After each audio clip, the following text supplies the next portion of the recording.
d'Ivoire, le gouvernement a accusé ce jeudi des proches de l'ancien président Laurent Gbagbo de tenter de déstabiliser le pays, et ceci à travers une série d'attaques perpétrées ces derniers mois.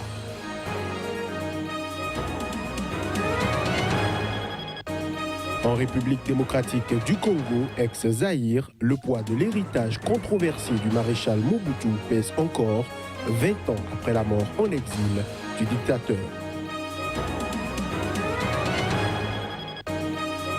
Enfin, démission du technicien français Alain Giresse de son poste de sélectionneur du Mali. Il a annoncé ce jeudi à la FEMAFOOT, la Fédération malienne de football.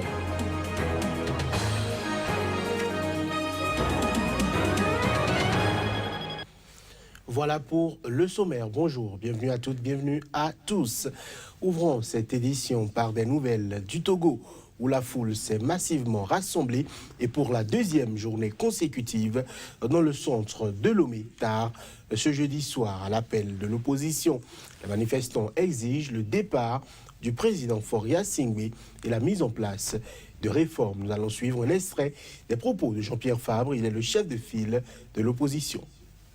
Un sentiment de satisfaction, de grande satisfaction, de voir les populations togolaises mobilisées comme elles le sont.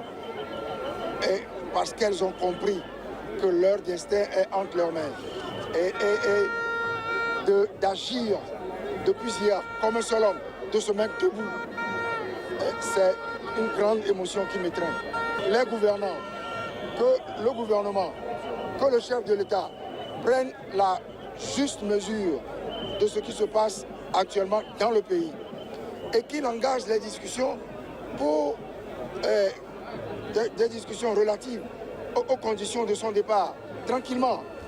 Et c'est fini les subterfuges, les ruses, le dilatoire, tout ça c'est terminé. Le Congo-Brazzaville va abriter samedi prochain un sommet sur la sortie de crise en Libye. Selon une source officielle congolaise, Fayez Al-Sarraj, le chef du gouvernement d'union, ainsi que le président du Conseil d'État et le président de l'Assemblée nationale sont attendus à cette rencontre. De son côté, le maréchal Haftar, qui se serait excusé, n'y participera pas. Un sommet sur la situation en Libye doit se tenir samedi à Brazzaville. Le chef du gouvernement libyen d'union nationale, Fayez Al-Sarraj, a été annoncé pour participer à cette rencontre. De son côté, son rival, le maréchal Khalifa Haftar, qui s'est excusé, n'y participera pas, mais il va se faire représenter.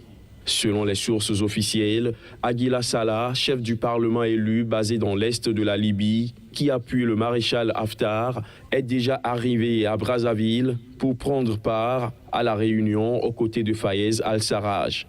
L'agenda du Congo est très clair. Il s'agira de réconcilier les frères ennemis et ramener la paix dans ce pays africain. Cette réunion constitue la troisième du comité de haut niveau de l'Union africaine sur la Libye. Dirigé par le président congolais Denis Sassou Nguesso, ce comité, qui est composé des présidents de la Mauritanie, du Niger, du Congo, de l'Éthiopie et de l'Afrique du Sud, a déjà tenu une réunion à Brazzaville au mois de janvier dernier. Dans le Zaïre d'hier, devenu République démocratique du Congo, une grande partie des habitants n'étaient même pas nés quand Mobutu Sese Seko a succombé à un cancer le 7 septembre 1997, après 4 mois d'exil au Maroc. L'empreinte du maréchal Mobutu est aujourd'hui quasi invisible à Kinshasa, 20 ans après sa mort. Mais que reste-t-il de l'héritage du léopard zaïrois? Élément de réponse à travers ce reportage. À Kinshasa, la seule commémoration annoncée 20 ans après sa mort est une messe célébrée à la demande de sa famille. Aucun lieu public ne porte le nom de Mobutu dans la capitale où il a régné pendant 32 ans, avant d'être chassé en mai 1997 par les troupes de Laurent Désiré Kabila, père de l'actuel président Joseph Kabila. L'héritage politique du léopard maréchal perdure pourtant selon des experts, mais les avis autour sont très partagés. D'abord, la première image que nous avons de Mobutu, c'est d'abord la dictature. Voilà, il a 32 ans au pouvoir, ça fait un peu de trop. Il a quand même essayé d'améliorer l'état du pays, il a quand même fait de son mieux que l'état dans lequel nous sommes aujourd'hui. Alors c'est déjà assez préférable que ce dans quoi nous sommes aujourd'hui. Mobutu, moi, ça m'évoque un grand président. C'est parmi les premiers présidents africains à avoir fait plus de 30 ans et à avoir fait du Congo un peu un empire. Je pense que Mobutu est responsable de la débâcle économique dans laquelle nous nous retrouvons aujourd'hui, mais aussi de la crise institutionnelle. Ce qui est illustré par une chanson d'un grand musicien congolais, Koffi Olomide, Tozaka au rond-point. On est toujours au rond-point, on n'a jamais pris la bonne direction dans un sens comme dans l'autre. Elle est désormais très loin, enfouie dans les souvenirs, cette célèbre image du maréchal à la célèbre toque léopard et à la canne de bois sculptée. 20 ans après sa mort, le 7 septembre 1997, à 66 ans, sa dépouille repose toujours à Rabat, au Maroc, dans l'intimité familiale, mais loin de la terre de ses ancêtres. Le gouvernement ivoirien a accusé ce jeudi des proches de l'ancien président Laurent Gbagbo de tenter de déstabiliser le pays à travers une série d'attaques contre des postes de police et de gendarmerie perpétrés ces derniers mois. Le ministre de l'Intérieur et de la Sécurité, Sidiki Diakité, a qualifié d'instigateur d'un projet de déstabilisation Stéphane Kipré, gendre de l'ex-président, et Picasse Damanan, un ex-responsable des Jeunes Patriotes, un mouvement pro-Gbagbo accusé de nombreuses violences pendant la période de crise en Côte d'Ivoire. Les enquêtes sont en cours après les 7 attaques et ont conduit à l'arrestation de 35 personnes et l'identification de plusieurs autres, a déclaré le ministre, lisant un communiqué à la presse à l'issue d'un Conseil national de sécurité extraordinaire tenu au palais présidentiel d'Abidjan. 6 militaires et 7 personnes présentées comme des miliciens figurent parmi les 35 personnes arrêtées, a-t-il précisé. En Libye, l'Organisation internationale pour les migrations, OIM, a procédé au rapatriement volontaire par avion de 132 migrants guinéens. Ce voyage est le 7e organisé par cette organisation depuis le début de cette année pour des migrants guinéens en provenance de Libye. Il faut dire que les 6 premiers avaient rapatrié au total 727 personnes. 132 migrants guinéens de Libye ont fait l'objet mardi d'un rapatriement volontaire par avion. Selon une statistique de l'Organisation internationale pour les migrations qui a organisé ce rapatriement, il y avait 10 femmes, un bébé, 3 enfants et 2 personnes malades parmi les 132 passagers arrivés à Conakry. Ces migrants faisaient partie des nombreux ressortissants guinéens qui vivent dans des conditions très difficiles en Libye, la plupart enfermés en centre de détention. Chaque migrant a reçu une enveloppe de quelques 50 € pour des besoins immédiats, le temps de lui permettre de rejoindre sa destination finale. Il devrait ensuite recevoir dans les 3 mois une aide à la réintégration durable grâce à un programme financé par le Fonds fiduciaire de l'Union européenne, lancé en avril dernier pour une période de 3 ans. Il faut dire que ce rapatriement est le 7e organisé par l'Organisation internationale pour les migrations depuis le début de cette année pour des migrants guinéens en provenance de Libye. Les 6 premiers avaient permis de rapatrier au total 727 personnes. Aux Philippines, le fils de Rodrigo Duterte et son beau-fils sont accusés de faire partie d'une bande de trafiquants de drogue. Des accusations qu'ils ont tout fait de démentir ce jeudi devant une commission d'enquête sénatoriale. Imagez ça. Paolo Duterte et Manassés Carpio, respectivement fils et beau-fils du président Rodrigo Duterte, comparaissent devant une commission d'enquête sénatoriale suite aux accusations de trafic de drogue. Des accusations réfutées en bloc par les 2 jeunes hommes. Je comparais formellement dans les procédures d'aujourd'hui. Une fois pour toutes, j'ai l'occasion de nier toute accusation sans fondement formulée contre moi.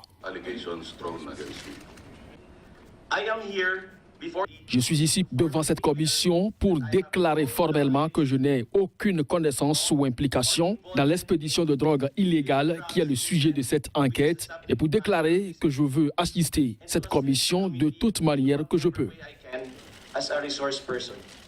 Ces accusations portées contre 2 personnes proches du président philippin sont explosives. Ce dernier étant au cœur d'une farouche guerre contre le narcotrafic aux Philippines. En Espagne, le gouvernement fait face à une des crises politiques les plus graves de l'histoire du royaume. Le Parlement a adopté ce mercredi une nouvelle loi. Celle-ci convoque les Catalans à un référendum d'autodétermination pour le 1er octobre. Les images. Le Parlement catalan a tranché. Sur les 135 députés, 11 se sont abstenus et 72 ont décidé de faire adopter la loi portant sur le référendum d'autodétermination de la Catalogne. Un vote qui plonge désormais l'Espagne dans une spirale du séparatisme catalan. Comme vous le savez, le gouvernement que j'ai l'honneur de présider a approuvé le décret pour appeler au référendum d'autodétermination le 1er octobre prochain. Nous appelons donc tous les citoyens de notre pays à décider de la manière dont ils veulent orienter l'avenir de la Catalogne, soit selon le statut d'autonomie modifié actuel ou selon une nouvelle route en tant qu'État indépendant qui serait une république. Le référendum d'autodétermination est prévu pour le 1er octobre prochain. Si le oui venait à l'emporter, la Catalogne, région de 7,5 millions d'habitants, devra, selon les séparatistes, devenir une république indépendante séparée du royaume d'Espagne. Il faut ajouter que la Cour constitutionnelle, saisie par le Conseil des ministres, a suspendu ce jeudi soir les tests adoptés la veille par le Parlement catalan pour organiser le référendum en attendant de se prononcer sur leur nullité. La Cour avait déclaré anticonstitutionnel dès 2014 le principe même de référendum d'autodétermination d'une région. Mais les autorités catalanes ignorent les décisions de la Cour dont elles ne reconnaissent plus la légitimité. On parle football pour finir. Le Français Alain Giresse a démissionné de son poste de sélectionneur. C'est ce qu'a annoncé ce jeudi la FEMAFOOT, la Fédération malienne de football. Un départ plutôt surprenant à 3 mois de la fin de son contrat. Plus de précisions à travers cet élément. Visiblement inquiet pour sa propre sécurité après l'élimination virtuelle du Mali des qualifications du Mondial 2018, le sélectionneur français a décidé de jeter l'éponge. Effectivement, Giresse nous a présenté sa démission ce mercredi, a expliqué Boubacar Baba Diarra, le président de la FEMAFOOT. Il dit ne plus pouvoir psychologiquement diriger l'équipe. De plus, il dit agir ainsi pour sa propre sécurité. Cela devenait trop difficile, a expliqué l'ancien milieu de l'équipe de France, championne d'Europe en 1984. La déception n'est pas tant sportive que née d'une incompréhension. On a fixé à cette équipe des objectifs qu'elle ne peut pas atteindre, fragilisée par la pression populaire à la suite d'un mauvais enchaînement de résultats. Le technicien de 65 ans a donc jeté l'éponge à 3 mois de la fin d'un contrat qui expire le 30 novembre 2017. Après une décevante CAN 2017 au Gabon, avec une sortie dès le premier tour, ces Aigles occupent la dernière place du groupe C de qualification au Mondial 2018. À 5 longueurs du leader du groupe C, la Côte d'Ivoire, le Mali n'a plus que d'infimes chances de qualification à 2 journées de la fin. La lourde défaite 6-0 du Mali le 2 septembre au Maroc, puis le nul 0-0 mardi au retour lors de la 4e journée des qualifications au Mondial ont pesé dans la décision du technicien français, selon la fédération. Après sa démission, Alain Giresse a aussitôt quitté Bamako pour la France. La direction technique nationale devrait assurer l'intérim à la tête des Aigles en attendant le recrutement d'un nouveau sélectionneur. Voilà qui met un terme à cette édition. Merci de nous avoir suivis. À très bientôt. Merci de nous rester fidèles.